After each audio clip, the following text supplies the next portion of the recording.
अस्सलाम वालेकुम। आज 24 अक्टूबर है। दुनिया भर में ये डे पोलियो डे के तौर पर सेलिब्रेट किया जाता है। पोलियो को हम लोग पोलियोमाइलाइटिस भी कहते हैं और पाकिस्तान में सबसे पहले पोलियो डे को मनाने का और इसकी वैक्सीन का आगाज़ 1994 में हुआ था। और 1994 में अगर हम देखें तो हर साल पाकिस्तान में कम से कम 20,000 से ज़्यादा केसेस पोलियो के रिपोर्ट होते थे, जो कि 2004 में आकर 30 केसेस पर ईयर पे रह गए थे। तो पोलियो को बेसिकली हम कंट्रोल भी वैक्सीन के थ्रू ही कर सकते हैं और इसकी वैक्सीन भी लगाई जाती है और ये ज़्यादातर बच्चों पे ही इफ़ेक्ट करता है। और अंडर 5 ईयर के जो बच्चे होते हैं इनको वैक्सीन दी जाती है। इस वैक्सीन का मकसद अर्ली प्रिवेंशन होता है कि हम पोलियो वायरस से महफूज रह सकें, क्योंकि अगर अर्ली एजिस में पोलियो वायरस रह चुका और पोलियो के कुछ सिम्टम हो तो ये पोस्ट पोलियोमाइलाइटिस मतलब लेट 40s में भी इसके सिम्टम्स प्रोमिनेंट होने लग पड़ते हैं इन लोगों के अंदर। तो पोलियो से बेसिकली हम कैसे बच सकते हैं, इसकी प्रिवेंशन क्या क्या हो सकती हैं, तो इसको हम लोग डिस्कस करेंगे कि ये एक वायरस है, ये जो बेसिकली इंसान के जिस्म में दाखिल उसके मुंह से होता है और उसके स्पाइनल कॉर्ड और ब्रेन को इफ़ेक्ट करता है। इसकी वजह से बॉडी पे वीकनेस भी हो सकती है, फटीग भी हो सकती है और बॉडी पैरालाइज भी हो सकती है, जिसकी स्वेटी वाले सिम्टम्स में आता है। तो और इसी तरह से ये वायरस जब इंसान के जिस्म में पहुंचता है तो उसके फेसिस के थ्रू ये बाहर भी निकल जाता है और ये एक पर्सन से दूसरे पर्सन में मूव हो रहा होता है। जब हम इनकी टेस्टिंग करते हैं तो सबसे ज़्यादा हम देखेंगे सैनिटाइजेशन या नदी नालों और जोड़ों के जब पानी लिया जाता है और उसमें जाके वायरस को डिटेक्ट किया जाता है तो वहाँ पर ही ये वायरस ज़्यादा पहुँचाया जाता है। दुनिया में तो पोलियो का खात्मा हो चुका है, लेकिन पाकिस्तान और अफ़गानिस्तान अभी दो ऐसे कंट्रीज़ हैं जहाँ पर पोलियो अभी मौजूद है। तो पाकिस्तान में अब दोबारा से भी पोलियो वैक्सीन का आगाज़ हो चुका है। थोड़ा कमी बेशी इस वजह से भी आती है कि कुछ लोग इस चीज़ को अवॉइड करते हैं कि हमने पोलियो की वैक्सीन नहीं करवानी, लेकिन पोलियो वैक्सीन करवाने का मकसद ये होता है कि हम लोग अर्ली प्रिवेंशन कर सकें। और वैक्सीन अर्ली एज में ही स्टार्ट हो सकती है, मतलब 8 to 6 मंथ में अर्ली डोज दी जाती है, वो 2 मंथ में, देन 8 मंथ में, देन 18 to 16 मंथ में दी जाती है और उसके बाद 4 to 5 ईयर तक बच्चों को पोलियो के कतरे पिलाए जाते हैं। तो इन कतरों को पिलाने का मकसद ये होता है कि जो इंसान का इम्यून सिस्टम होता है वो इस वायरस के लिए तैयार होता है कि अगर वायरस खुदा ना खास्ता अगर बच्चे की बॉडी में आता भी है तो उसके लिए डिफेंड कर सकते हैं उसको।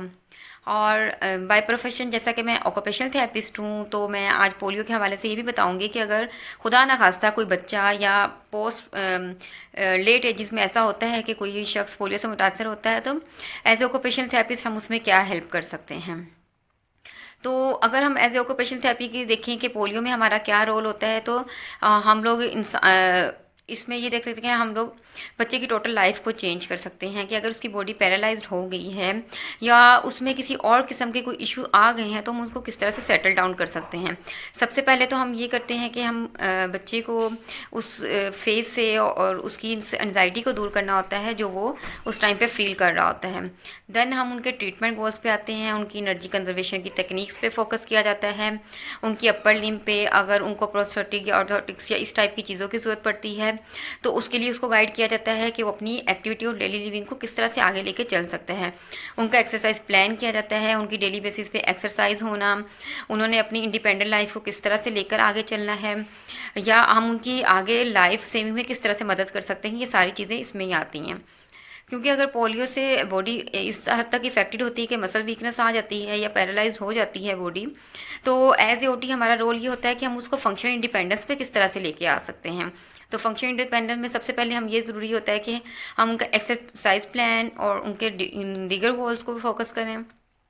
सबसे पहले हम उनकी मसल स्ट्रेंथनिंग पे फोकस करना शुरू करेंगे, देन हम उनकी एडीएल्स की ट्रेनिंग पे आएंगे, उनकी वॉक ट्रेनिंग करना, उनको गेट पे लेकर आना, उनको अपनी डेली के रोज़मर्रा के कामों में हेल्प करना कि अगर उस बंदे फॉर एग्जांपल अगर अपर एक्सट्रीमी उसकी इफेक्टेड है तो उसने अपने डेली का फॉर एग्जांपल उसने खाना ही अगर खाना है तो हम उसके किस तरह से उस पर्सन की हेल्प कर सकते हैं कि वो अपना खाना खा सके, खुद से अपने बालों में कंघा कर सके, अपना फेस वॉश कर सके, अपनी शर्ट को पहन सके।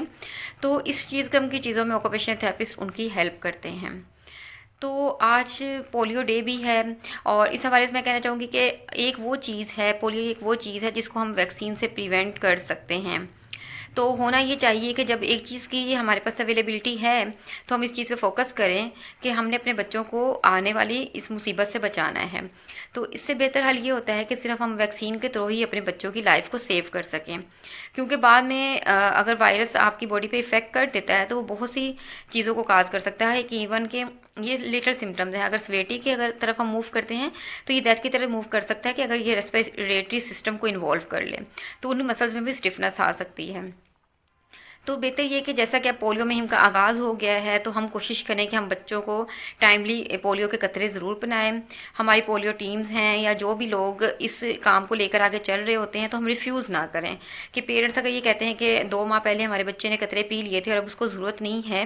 तो इस चीज़ को हम लोग अवॉइड ना करें कि अगर गवर्नमेंट एक सेटअप स्टार्ट कर रही है और पोलियो मुहिम का आगाज़ हो रहा है तो हम इसको प्रॉपर आगे लेकर चलें और अपनी आने वाली नस्लों को भी इस चीज़ से महफूज रखें, क्योंकि पोलियो वायरस की प्रिवेंशन जस्ट इसी सूरत में है कि अगर हम वैक्सीन दे देते हैं। अदरवाइज़ खुदा ना खास्ता अगर ये वायरस हम पे इफ़ेक्ट करता है तो वो लाइफ लॉन्ग ये चीज़ जा सकती है जो इंसान की लाइफ को डिस्टर्ब कर सकती है। Thank you.